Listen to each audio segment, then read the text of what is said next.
Hallo beim eCom Videocast im Oktober. So langsam wird es etwas kühler und die Sommerhitze ist vorbei. Da kann man sich mal wieder etwas entspannen und muss nicht so viel schwitzen. Ihr könnt es euch vielleicht nicht vorstellen, aber in Deutschland ist jetzt schon tiefer Herbst und es ist schon ganz schön kalt. Ich werde euch dann heute mal vorstellen, was so im Oktober in Deutschland passiert. Im Season Talk gibt es nämlich einen ganz wichtigen deutschen Feiertag, über den ich sprechen werde. Und im Culture Talk werde ich euch mal vorstellen, was die Deutschen nach der Schule machen und bevor sie beginnen zu arbeiten. Da gibt es nämlich viele Möglichkeiten. Fangen wir an! Der 3. Oktober ist in Deutschland ein gesetzlicher Feiertag. Es ist der Tag der deutschen Einheit, also der Tag der Wiedervereinigung von Ost- und Westdeutschland. Hier zeige ich euch das mal. 4 Jahre nach dem Zweiten Weltkrieg wurde zwischen Ost- und Westdeutschland eine Mauer gebaut. Das heißt, Ost- und Westdeutschland entwickelte sich viele Jahre ganz unterschiedlich. Diese Mauer bestand von 1949 bis 1989 und der östliche Teil Deutschlands hieß DDR, Deutsche Demokratische Republik, und der Ostteil hieß BRD, Bundesrepublik Deutschland. Könnt ihr euch das vorstellen, dass plötzlich ein Teil von Japan abgetrennt wird durch eine Mauer und beide Teile entwickeln sich ganz unterschiedlich?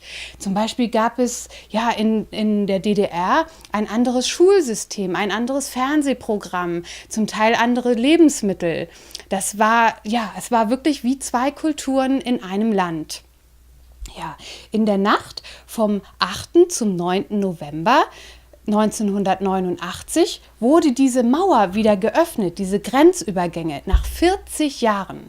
Das ist ein absolut unvergesslicher Tag in der Geschichte Deutschlands, weil zum ersten Mal nach 40 Jahren die Leute aus Ostdeutschland nach Westdeutschland konnten und von Westdeutschland nach Ostdeutschland. Das war wie eine Revolution. In dieser Nacht kamen Tausende von Menschen an diese Grenzübergänge und konnten über diese Grenzübergänge gehen. Dabei weinten sie und hupten mit den Autos und schrien und fielen sich gegenseitig in die Arme und küssten sich, weil sie endlich wieder sich gegenseitig ihre Kulturen vereinigen konnten und ihre Familienmitglieder und ihre Freunde endlich wieder treffen konnten. In den nächsten Tagen versammelten sich die Deutschen vor dem Brandenburger Tor in Berlin und setzten sich demonstrativ auf die Mauer drauf. Hier könnt ihr das gut sehen. Und sie haben mit einem Hammer versucht, die Mauer kaputt zu machen. Hier könnt ihr das auch noch mal sehen. Sie haben sich auf die Mauer gesetzt, sich versammelt und gejubelt und sich umarmt. Sie waren einfach glücklich, dass sie endlich wieder zusammen sein konnten. Und mit einem Hammer haben sie versucht, kleine Teile aus dieser Mauer herauszuschlagen und wie ein Andenken oder wie ein Souvenir mit nach Hause zu nehmen.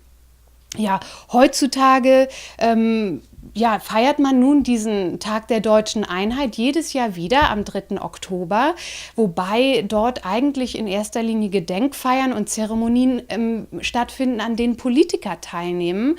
Und die restlichen Deutschen schauen sich das eigentlich nur im Fernsehen an. Das heißt, man gedenkt diesem Tag und man nimmt es als Gelegenheit, wieder seine Verwandten und Freunde in Ost- und Westdeutschland anzurufen oder auch mal sie zu besuchen. Und man verfolgt das Fernsehprogramm zum Tag der deutschen Einheit. Vielleicht ist das für euch ja eine gute Gelegenheit, dieser Bericht. Denkt mal darüber nach. Vielleicht habt ihr auch irgendwo Verwandte in Japan, die ihr viel zu selten anruft oder denen ihr nie einen Brief schreibt. Vielleicht nehmt es doch mal als Gelegenheit, euch wieder bei diesen Freunden und Verwandten zu melden. Im letzten Monat habe ich euch bereits das deutsche Schulsystem vorgestellt und da schon angekündigt, dass ich diesen Monat euch mal vorstellen werde, was die Deutschen machen, wenn sie mit der Schule fertig sind und noch nicht mit der Arbeit oder mit dem Studium beginnen möchten. Da gibt es zum Glück in Deutschland sehr, sehr viele Möglichkeiten. Ein paar davon stelle ich euch einmal vor. Und zwar ist es sehr, sehr beliebt, nach Abschluss der Schule ein Auslandsjahr zu machen und dort Spracherfahrungen zu sammeln. Das macht man meistens im Rahmen eines Working Holidays oder eines Au-pair-Aufenthaltes. Beim Working Holiday kann man in einem anderen Land in einem einfachen Beruf arbeiten, zum Beispiel als Kellner oder als Sprachnachhilfelehrer für ein Jahr lang. Und man lebt mit anderen Ausländern zusammen in einem Guesthouse oder kann sich eine kleine Wohnung mieten und nebenher im Alltag bei der Arbeit und mit vielleicht neuen ausländischen Freunden die Kultur kennenlernen. Beim Au-pair ist das ein bisschen anders, weil man beim Au-pair bei einer Gastfamilie wohnt und man kann dort umsonst wohnen und umsonst essen. Dafür muss man aber im Haushalt mithelfen und sich um die Kinder kümmern.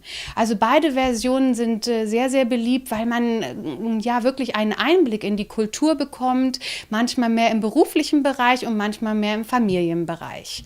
Eine andere Möglichkeit, die man hat in Deutschland, ist, dass man ein freiwilliges soziales Jahr macht. Das ist ein ziemlich langes Wort.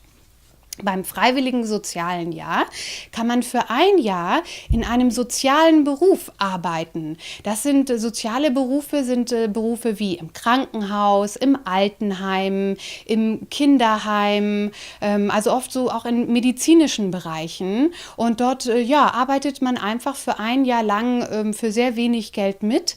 Es ist für viele junge Leute die Möglichkeit, noch mal ein weiteres Jahr darüber nachzudenken, welchen Beruf sie eigentlich später machen möchten oder in welchem Studienfach sie später studieren möchten. Etwas, was ganz wichtig ist, was es in Deutschland gibt, was ich erwähnen möchte, ist der Militärdienst, der Wehrdienst. Und zwar müssen junge deutsche Männer ab dem 18. Lebensjahr zum Militärdienst gehen. Das heißt, sie werden 9 Monate lang dazu ausgebildet, für die deutsche Armee zu arbeiten in einem Kriegsfall. Es gibt aber natürlich Männer, die körperlich das nicht können oder die das total ablehnen, weil sie nicht im Krieg mitarbeiten möchten oder im Zweifelsfall andere Menschen töten möchten. Diese Leute müssen dann den sogenannten Zivildienst machen.